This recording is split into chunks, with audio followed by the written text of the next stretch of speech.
former and future First Lady of Virginia, Dorothy McAuliffe.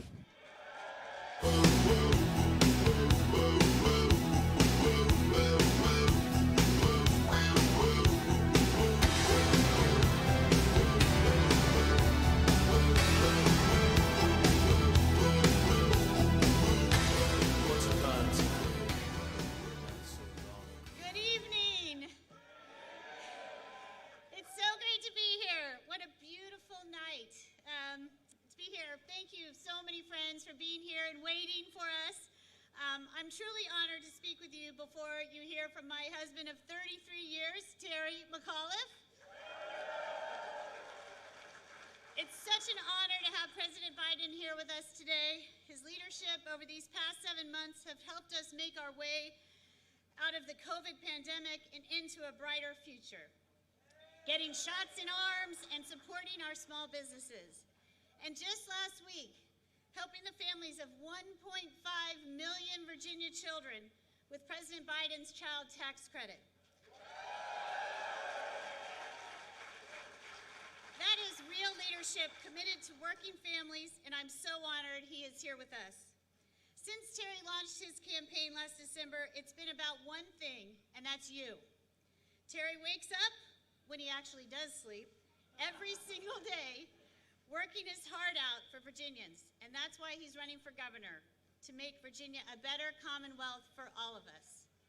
In fact, for as long as I've known him, I've never known anyone work harder or give more to the people he serves. I know you saw that when Terry was governor. He worked his heart out, day in and day out for our Commonwealth, working hand in hand with Democrats and reasonable Republicans. Terry created 200,000 good-paying jobs. He fought to make healthcare more affordable and accessible, and he created innovative programs that provided critical dental care to low-income pregnant women for the first time. He invested in education and expanded pre-K to thousands of children in need. And together, we fought to make sure children don't go hungry. With our efforts, Virginia achieved unprecedented success in the fight against childhood hunger. We saw all the challenges Virginia faced from COVID-19. Leader after leader, many of whom have spoken to you tonight, came to Terry and told him his energy, passion, and dedication to service were needed for Virginia to fully recover. Hearing their call, Terry knew he had to continue to serve, continue to fight for the people of Virginia he loves so much.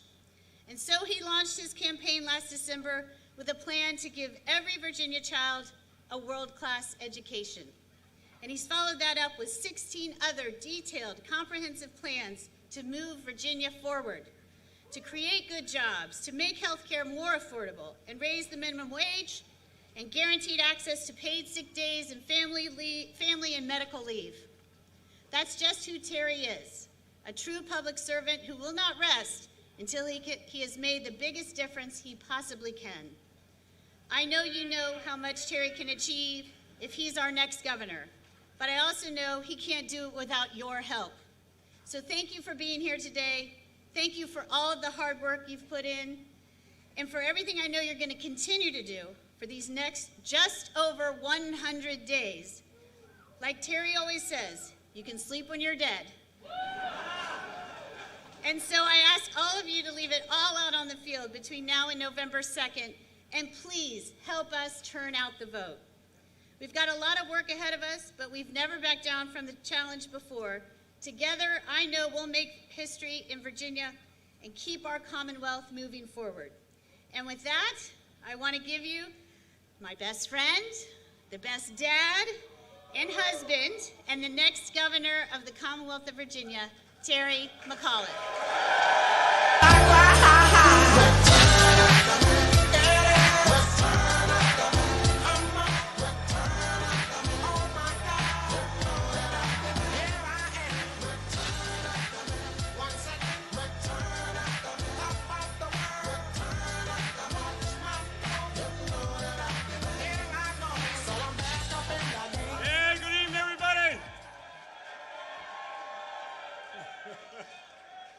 What a great day Let me first of all thank our great Dorothy McAuliffe for being such a great First Lady. 13 million more meals served to needy children when she was First Lady. I thank Dorothy for that. Let me first of all, I'd like to thank our great Chairwoman Susan Schwecker for the great work she's doing, Congressman Don Beyer, our great Speaker Eileen Filler-Corn, our Majority Leader Charnel Herring for the great work they've done. And I also want to thank the great chair of my campaign, Louise Lucas, the Senate Pro Tem, who's done a great job for the Commonwealth of Virginia. And I do want to say this now, on behalf of all of us, I want to give a great shout and a great offer of thanks to our great governor and First Lady Pam Northam. Ralph, thank you for everything you have done for the Commonwealth of Virginia. And a huge thank you to our Democratic ticket. We have our delegate and our next lieutenant governor, the first woman lieutenant governor in Virginia history, right over here. Holla!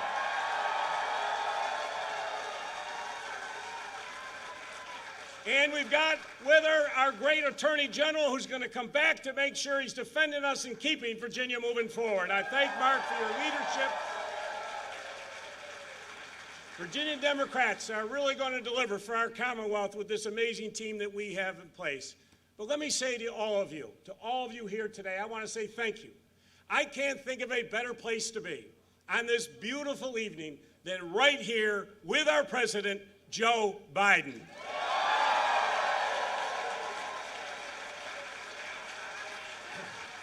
Let me just say this. It is amazing how far Virginia has come over the course of the last 8 years.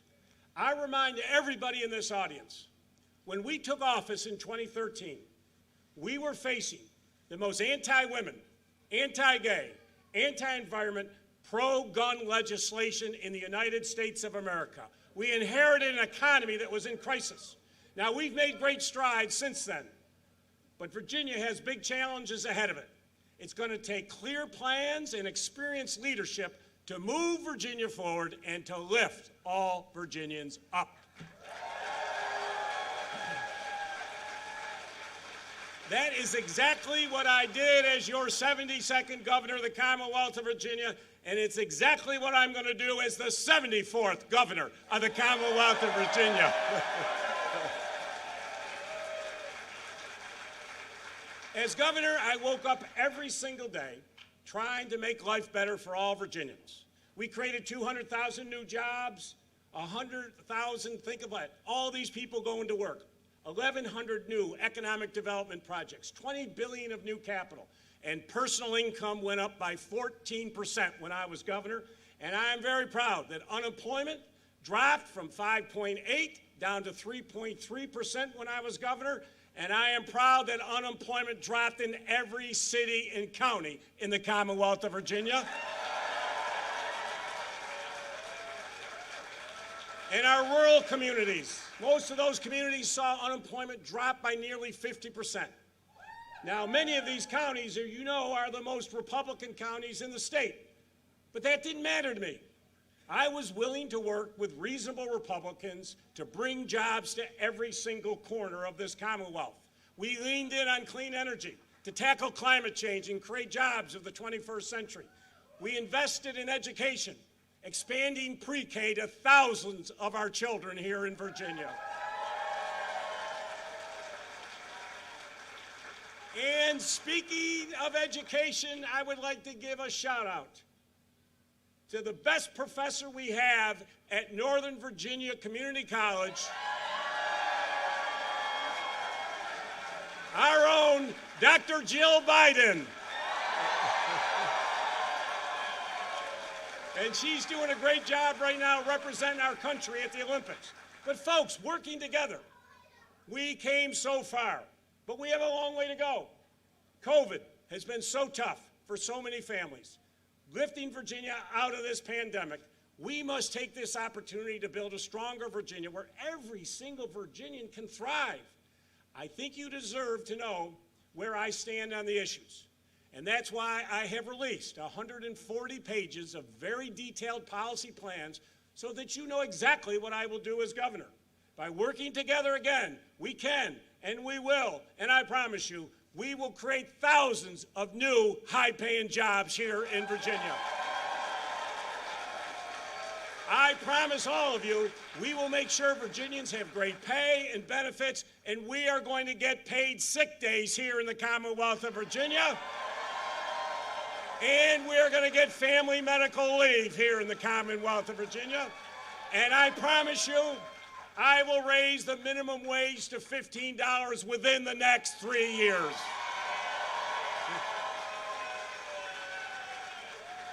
We will reduce health care costs. And that starts with taking on the drug companies who have raised prices. Think of this. During the pandemic, they've raised prices on over 1,000 drugs during this pandemic. I'll renegotiate, and I'll get lower prices. I'll create a sunlight law to expose unfair price increases. I promise you this, I will not allow or tolerate pharmaceutical companies coming into Virginia and ripping off our citizens. I'll hold them accountable. And I promise you, I will invest a record $2 billion in education. My plan will lift up every child all across Virginia by focusing on preparing our students for the jobs of the 21st century. And I promise you this, I will raise the teacher pay above the national average for the first time in Virginia history. And I promise you as governor, I will get broadband access to every single Virginia home. Folks, that's why I'm running for governor. I'm running for you. My opponent, Glenn Youngkin, well, he's not running for you. He's running for Donald Trump. Folks, don't take my word for it. Glenn has said so himself. Glenn Youngkin has said, and this is a direct quote, Donald Trump represents so much of why I'm running. Youngkin has said he's honored to have Donald Trump's endorsement. In fact, Trump has endorsed him not once, not twice, but 3 times he's endorsed him. So you got to ask yourself, why is it that Glenn Youngkin and Donald Trump are so close? Because they share the same agenda. And you better believe that that agenda is completely out of touch with Virginians. Let's start at the beginning. Let's start at the beginning of Glenn's campaign. He launched his campaign on an election integrity plan that was based on Donald Trump's conspiracy theory about the 2020 election. And for 5 months, that is the only plan that he had on his website. He called it the most important issue. So folks, let me say this tonight. I am going to clear it all up for you. Joe Biden won that election fair and square.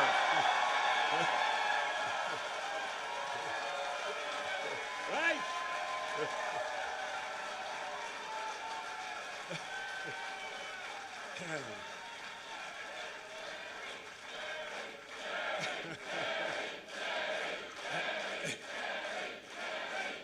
Thank you. And then, listen to this, folks. Then, just a few weeks ago, we saw a shocking video in which Glenn Youngkin admits behind closed doors what he really wants to do as governor.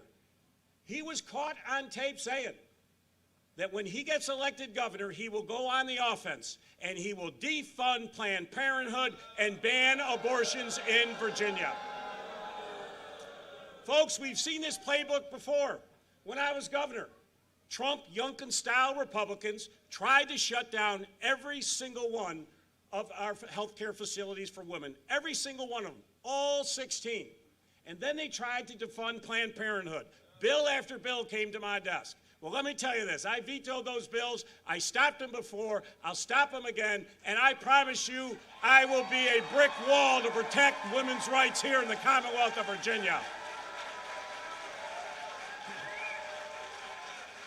But the worst part of the video, the worst part, Glenn Youngkin is caught on tape admitting that he's lying to the voters. He says on the tape that he can't tell the voters his real agenda because if he does, he will lose the election. His words. And you know what? This is what people hate about politicians, lying directly to their face. I will always tell you the truth.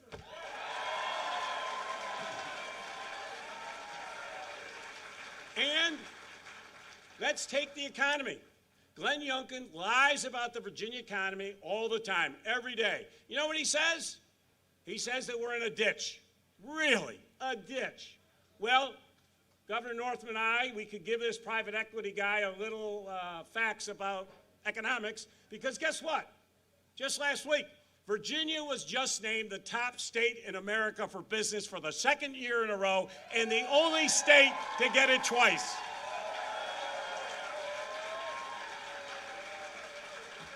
So now what's Glenn going to talk about? It's with lies like that, it is no surprise that Glenn Youngkin is the first candidate in 36 years to refuse to debate his opponent at the Virginia Bar Association. Think of that. Folks, Glenn Youngkin is scared to debate me. He is a chicken.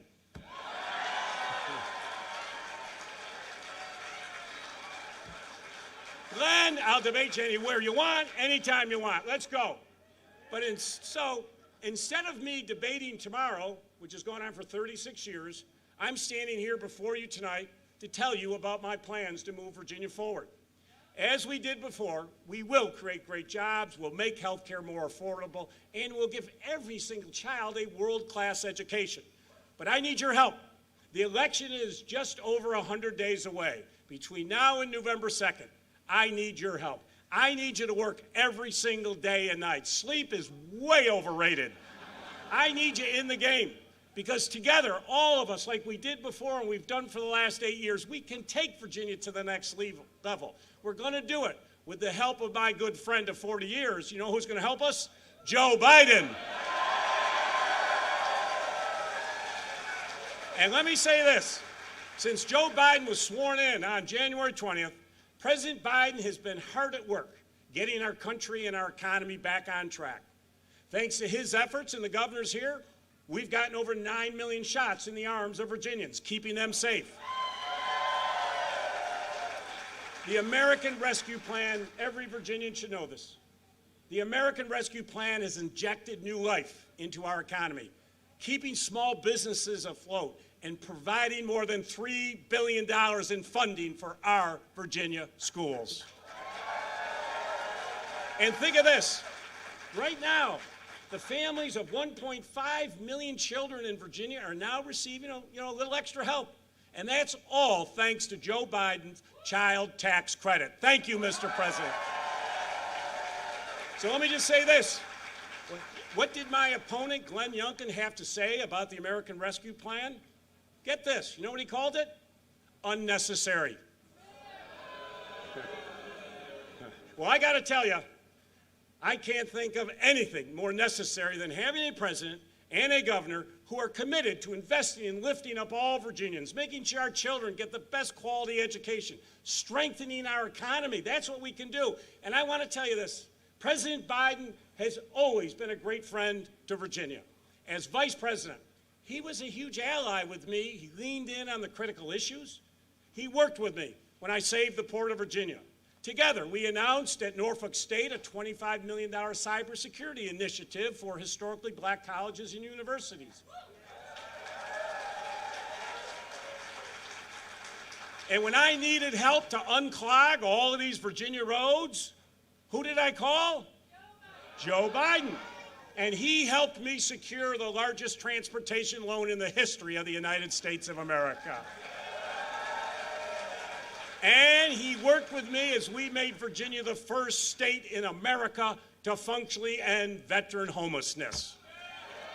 So, folks, he's been there for us time and time again.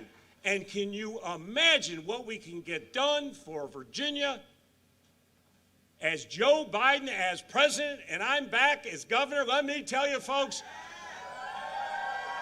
This state is going to take off like a booster rocket. Let me tell you that, folks. Ladies and gentlemen, our president, Joe Biden. And try to see me falling behind and what could be. Oh, bring me a higher love. I'm all up. Bring me a higher love. Oh, bring me a higher love. It's that higher love I keep thinking of. Bring me higher love. Bring me higher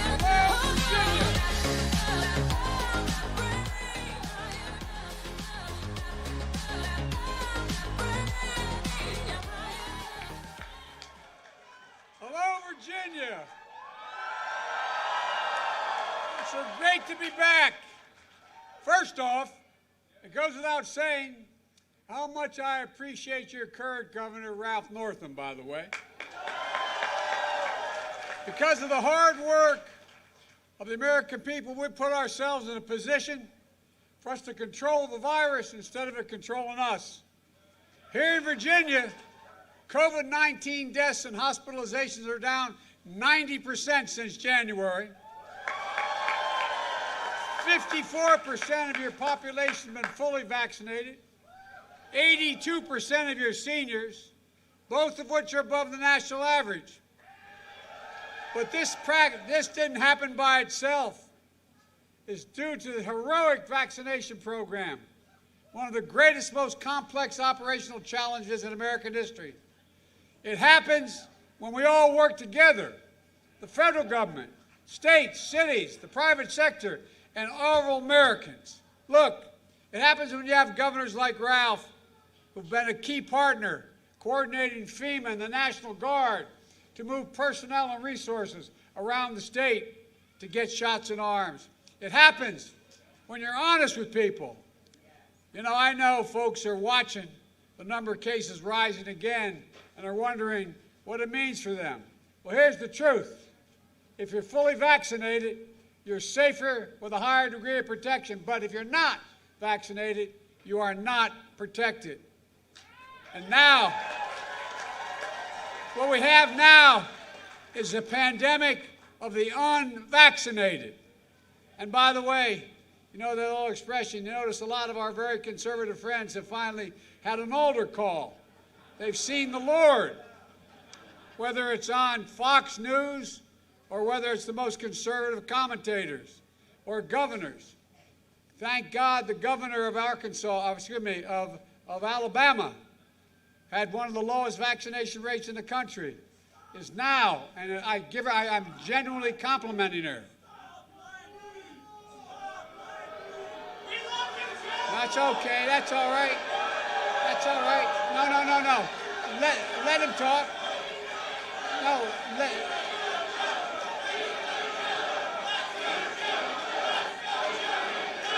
Look. First. That's okay. Look, it's not a Trump rally. Let him holler. No one's paying attention. Look, here's the point. Virtually all the COVID-19 deaths and hospitalizations are today among the unvaccinated people. And I know this has gotten a bit politicized, but I hope it's starting to change. It's not about red states or blue states or guys like that hollering. It's about life and it's about death. And I know Governor Northam is going to work like the devil to finish the job. Thank you, Gov. And look, and of course, it's great to be another great friend.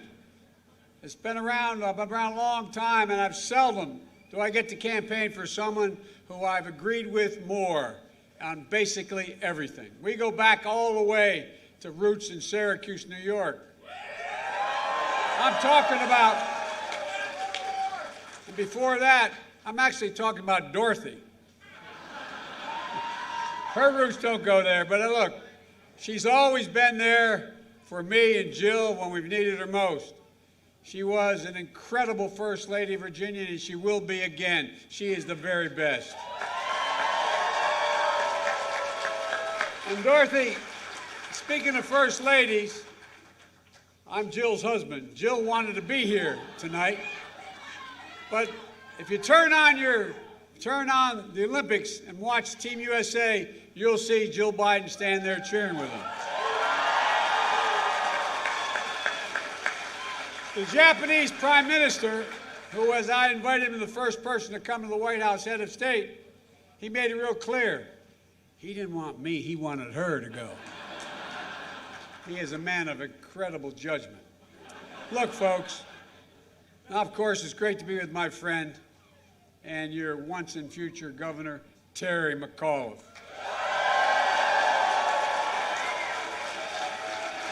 I mean this, think about this.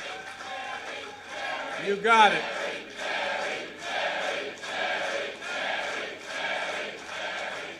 You're not going to find anyone, I mean anyone, who knows how to get more done for Virginia than Terry. That's a fact. You don't have to wonder what kind of governor Terry will be. You know what kind of governor he was and what kind of governor he'll be again. He was a great governor of Virginia, and he'll be even greater this time because he even has more going for him. And Virginia, you got to elect him again. You got to elect him again. And I mean this, not just for Virginia, but for the country. The country's looking. He's off your elections, the country's looking. This is a big deal. Terry and I share a lot in common. I ran against Donald Trump, and so is Terry.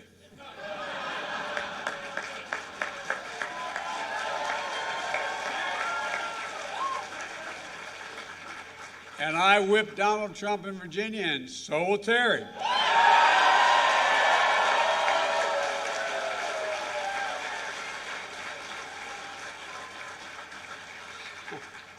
I tell you what, the guy Terry's running against is an acolyte of Donald Trump, for real. I mean, it's just like, I don't know where these guys come from. I really mean it. But above all, Terry, we share the same vision about delivering results. And maybe most importantly, why we got involved in politics in the first place. The very wealthy, and I respect anybody who makes a lot of money. You should be able to be a millionaire or a billionaire, whatever you want, as long as you pay your fair share. But here's the deal. They don't need me to protect them. I got involved in politics because of the neighborhood I came from, the towns I came from. Scranton and Claymont-Dell are a little steel town. Delivering results for hard-working people who, if you just give them a chance, just a chance, they never have let the country down.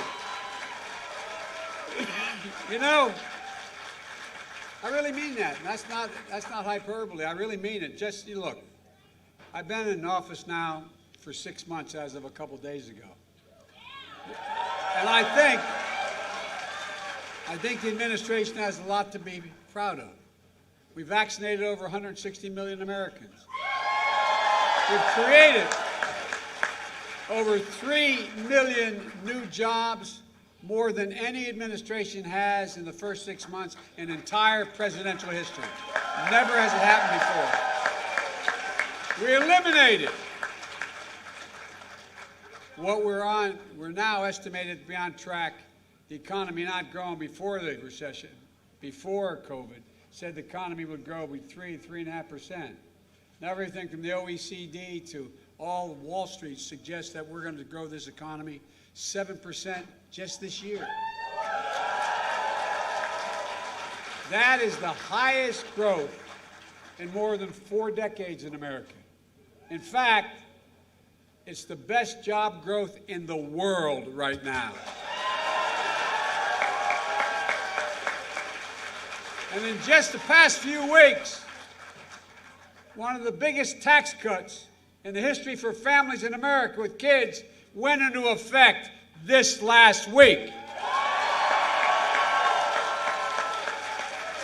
I've been saying, I really mean this. It's about time ordinary, hardworking people get a tax break.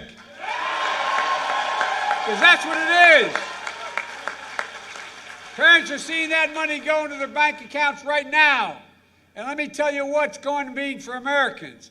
We're going to cut child poverty in half this year because of that. Look, Terry and I share the same basic truth. Trickle-down economies never work. It's time to build the economy from the bottom up and the middle out. That's what we are. And by the way, the wealthy have never done poorly when the middle class and working class people do well. They do well. Look, Terry understands that it started with the American Rescue Plan that's delivering immediate relief to the folks who needed it most. Folks are on the back of on their heels, a lot of them knocked down.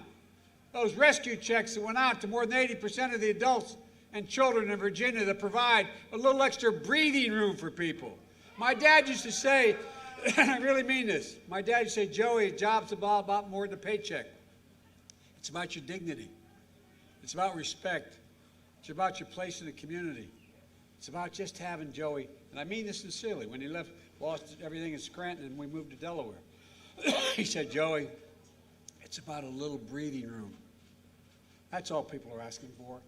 It's a little bit of breathing room, a little extra room.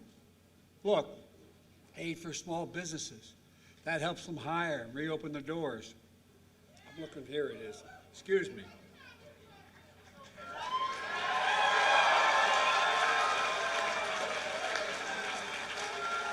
Aid to cities and counties to keep their police officers and firefighters and first responders on the job, educators on the job. The American Rescue Plan lowered health insurance premiums for those buying into the Affordable Care Act by 40% on average, saving people $600 a year. And Terry knows the work continues, that health care should be a right, just not a privilege, folks. And as I said, when I was running, with Terry and Dorothy's help, it's not enough to build back. I mean this sincerely. America is the only nation in the world when it's faced a crisis has come back stronger than before the crisis. Only one. I'm not joking. We have to build back and build back better. It's amazing how that phrase has caught on around the world, isn't it? But Terry and I know, along with Mark Warner and Tim Kaine and Don Beyer and Abby Stellenberg, who are working on this in Congress, it means modernizing our physical infrastructure. Folks, we used to invest more than any country in the world in research and development, and we had the #1 infrastructure in the world, the best roads, highways, airports, ports.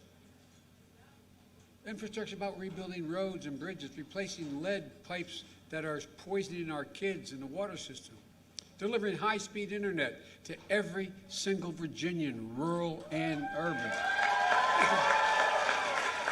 making sure buy American, so when we invest in the jobs, when we purchase all this, that American workers are doing the work. It's not that complicated. It really isn't if you fight for it. Terry and I share the belief that building back better means investing and also in our human infrastructure. You know, that's my plan. It includes all the things Terry's fighting for. Terry and I believe that when we educate our children earlier, they do better. They do better. No, by the way, no matter what background they come from, all the studies of the great universities in this state and others have, in the last 8 years, have pointed out that if a kid goes to not daycare but preschool, beginning at age 3, they increase by 58% the possibility of going all the way through school and on to community college. That's why we support universal pre-K for 3 and 4 years old. And Terry, if I get it done, y'all aren't going to have to pay for it here in Virginia. And look, we believe 12 years of education is not enough to compete in the 21st century economy. That's why I want to make 2-year community colleges available to every single American. We can afford to do this. I do have one concern. My wife, Jill, is teaching full-time still as a community college professor. and First Lady. But Terry's going to be her boss again. Because she teaches at, anyway, Northern Virginia Community College.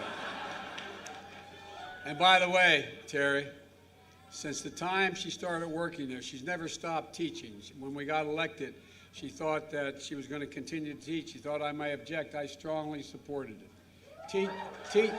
Teaching is not what my wife does, it's who she is. And folks, look, the fact is that the idea that we are able to bring together people to give them great opportunities is totally within, look, we can afford to do this. We can afford to do this if the very wealthy just start paying their fair share just a little bit. Terry and I know how hard the pandemic has been on working families, especially women. About 2 million women are still unable to go back into the workforce during this pandemic due to things like not being able to afford child care. Look, when I got elected to the United States Senate, I was 29 years old. Between the time I got elected and before I was sworn in, there was an automobile accident. My wife and daughter were killed. And my 2 boys almost died. And by the way, I thank all firefighters, because it took the jaws of life 3 hours to get them out from on top of their dead mom and dead sister. You saved their lives. And I needed help. I was a senator making $42,000 a year. I could no longer afford daycare and someone to take care of my kids, then fly. And thank God I have a sister who's my best friend, who she and her husband, without my asking, moved in and helped me raise my kids, my mom and my brother as well. I got lucky. But look, the idea as a single mom or a single dad working and having young children, it's awful hard. That's why Terry and I want to expand paid leave and child care in this country.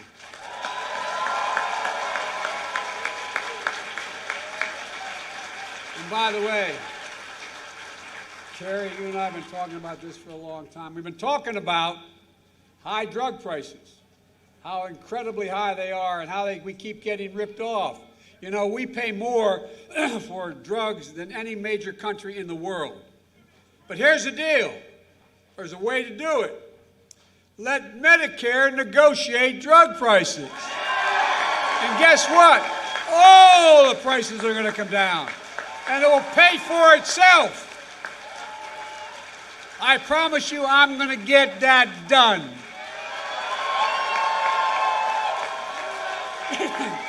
Look, and here's the deal. Terry, I know this can be paid for.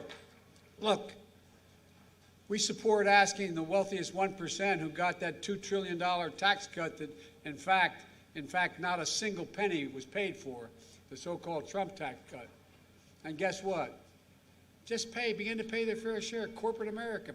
I come from the corporate capital of the world. More corporations are, in fact, registered in Delaware than every other state in the union combined. I got elected 36 years there because I was honest with them. Look, right today, 50 of the biggest corporations in America, of the Fortune 500, 50 of them don't pay, and this is not exaggeration, check it out, not a single solitary penny in federal taxes, not one. And they made over 40, no, but I'm not doing this to get that right, I just want to make it clear to you. Here's the deal, they made over $40 billion.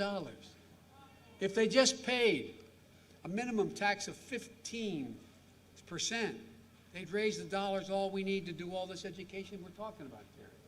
Look, you know, when I was vice president, the president asked me to check out what the major corporations needed the most. Along with the Secretary of Commerce, we interviewed 300, I think it was 56, could have been 46, but over 350 CEOs of major corporations. You know what they all said? I need a better educated workforce. Well, guess what? They're not spending any money to educate the workforce. But if we want to make sure America succeeds and runs the world again, economically runs, and meaning being the most powerful economy in the world, we should make sure that they have a chance these millionaires and billionaires. I'm not one of these guys that say you shouldn't be able to be a millionaire or billionaire. But just pay your fair share. Look,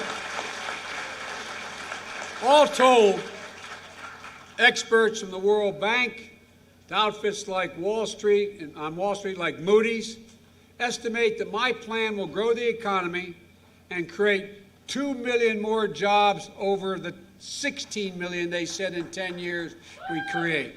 Good paying jobs. Good paying jobs. A significant amount of these jobs will pay the prevailing wage of 30, 40, 50 bucks an hour. 90% of the jobs in our infrastructure plan go to people without a college degree. Folks, we're proposing a blue-collar blueprint to rebuild America. A once-in-a-generation investment in American jobs and families that's going to position us to win the competition of the 21st century. But we've got to get it done. And I need a partner like Terry, who not only is respected in this state, but respected by governors all across America, who knows how to get it done in the states. Folks,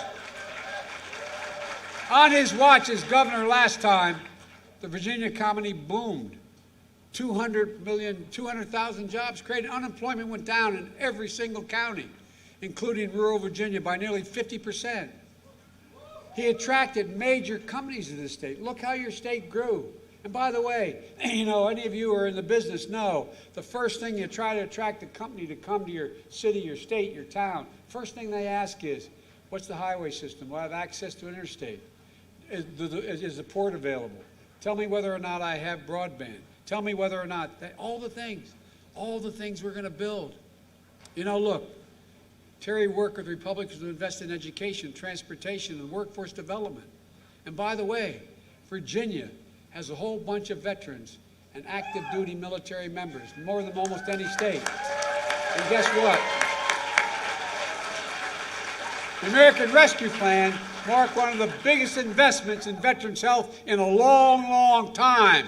We'll upgrade VA hospitals that are 50 years old, reduce the shortages of doctors and nurses. No veteran, from my son who passed away on, should pick up a phone and say, or have a wife or husband call and say, I need help, and say, we can't see you for a while. We owe them immediate action. Immediate. It's a sacred obligation. And I know no governor who stood up for our veterans and military families more than this guy, helping them apply their skills to good-paying civilian jobs, fields like cybersecurity and health care. He also worked with the General Assembly to find 2 new veteran care centers, including the first one in Hampton Roads region, which is hard to believe. Terry understands. He knows. He knows also about crime prevention as a top priority. He understands how important it is to find funding from the American Rescue Plan to provide law enforcement personnel with more resources, not fewer resources. Look, we need to help them in a lot of ways. We need to do away with chokeholds and all those things, I agree, but on the side of this is we need them to have more social workers, more veterans, more psychological help, more psychologists. And where it happens, it works. Personnel and resources to keep communities safe, and he has taken on the gun lobby to enact sensible gun safety measures without infringing on anybody's Second Amendment right, including keeping guns out of the hands of domestic abusers.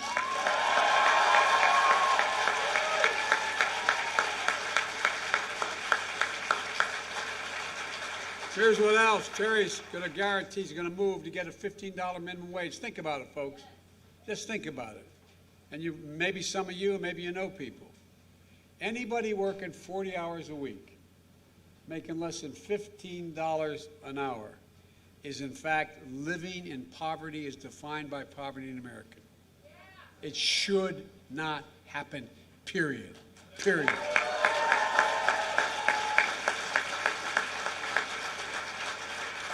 An amazing number of American people who are struggling have rental costs and housing costs that are at least 30 to 35% of their total income. How do you do that? How do you make it, especially if you have a child? Look, folks, housing that's affordable to everybody is going to be in this plan. And like me, when Terry thinks about the climate crisis, he thinks three things: jobs, jobs, jobs.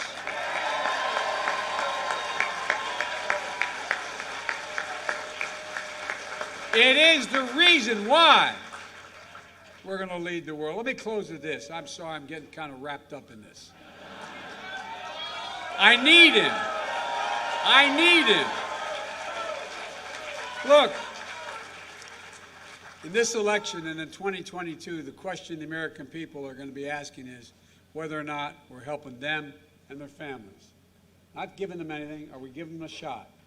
Just giving them an even shot. Do we understand what they're going through? Can we deliver for them? As Democrats, we have to show we do understand, and we're delivering for them, and we're keeping our promises. We just have to keep making the case. Just as the Republican Party today offers nothing but fear, lies, and broken promises. No, listen, I mean, think about it. Turning on the television every day and seeing a replay what happened on January 6th and saying, I was told there were a lot of peaceful, wonderful people. God, no, I really mean to think about it. It is bizarre. We have to keep cutting through the Republican fog that government is the problem and show that we, the people, are the solution. We're the most unique country. So think about this. We're the most unique country in the history of the world. Not a joke. Every other country is put together based on race, religion, ethnicity, background, except the United States. The United States is based on the only country in the world based on the proposition that we hold these truths to be self-evident, that all women and men are created equal, endowed by their Creator with certain inalienable rights, life, liberty, pursuit of happiness. We've never met the test, but we've never walked away from it like the Republicans have. We have never walked away. And we keep, every administration, we keep moving that needle further and further. Look, folks, we're going to have to go out and win this thing, win races up and down the ticket. We got to protect your majority in the House of Delegates. We got to reelect Mark as the Attorney General. We got to reelect Hala as your Lieutenant Governor. We got to elect Terry back as governor. He's been here before. He knows what to do. He knows how to get things done. Virginia, we did it in 2020. In the battle for the soul of America, the people voted. Democracy prevailed. The Constitution held. And we have to do this again. I've said time and again, no matter what, you can never stop the American people from voting, and they're trying like hell. We have to decide. The power must always be with the people.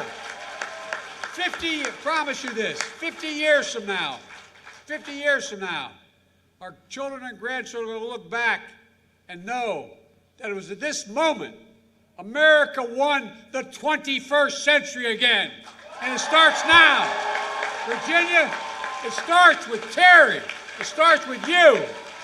God bless you all, and may God protect our truth. Thank you, thank you, thank you, thank you.